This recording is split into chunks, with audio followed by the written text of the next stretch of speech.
Latest news updates కోసం ఇప్పుడే download చేసుకోండి media effects app. Welcome to media effects. గత కొంతకాలంగా నిత్యం ఏదో ఒక వార్తలో నిలుస్తుంది హీరోయిన్ రాధా శర్మ. అప్పటి వరకు అవకాశాల కోసం ఎదురు చూసిన ఈ హీరోయిన్ ఉన్నట్టుండి సోషల్ మీడియాలో సెన్సేషన్ అయింది. అందుకు కారణం ది కేరళ స్టోరీ. ఇందులో ప్రధాన పాత్రలు నటించిన రాధా శర్మ చిత్రం విడుదలకు ముందు ఎన్నో వివాదాలు చిక్కుకుంది.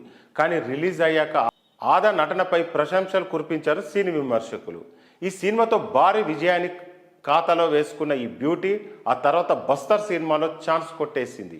ఇటీవల విడుదలైన ఈ సినిమాకు మంచి రెస్పాన్స్ వచ్చింది, కానీ అంతగా కమర్షియల్ హిట్ కాలేదు.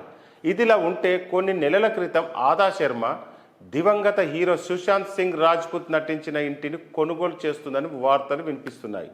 అదే సమయంలో సుశాంత్ ఇంటి నుంచి వెళ్ళి రాధా బయటకు రావడం కనిపించింది. దీంతో నిజంగా ఆమె సుశాంత్ ఇంటిని కొనుగోలు చేసిందని, త్వరలోనే ఇంటికి షిఫ్ట్ కాబోతున్నట్టు టాక్ నడిచింది. తాజాగా ఇంటర్వ్యూలో ఆమె రూమర్స్పై మౌనం వీడింది రాధా శర్మ.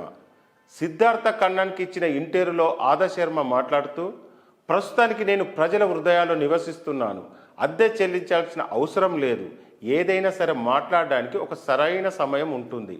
నేను ఆ ఇల్లు చూడడానికి వెళ్ళినప్పుడు అందరి దృష్టి నాపైనే ఉంది. నేను చాలా ప్రైవేట్ వ్యక్తిని. నా వ్యక్తిగత విషయాలను ఇతరులతో పంచుకోవడానికి ఇష్టపడే వ్యక్తిని కాదు. కేవలం నా సినిమాలకు సంబంధించిన వార్తలు మాత్రమే మీడియాకు చెప్పాలనుకుంటున్నాను. ఇతర విషయాల్లో ప్రైవసీ మెయింటైన్ చేయడానికి ఇష్టపడతాను. ఈ లోకంలో లేని వ్యక్తి గురించి కొందరు తప్పుగా మాట్లాడుతున్నారు. అతను డ్రగ్స్ తీసుకున్నాడని, కానీ అది చాలా తప్పు. ఈ లోకంలో లేని వ్యక్తి గురించి మాట్లాడడం తప్పు.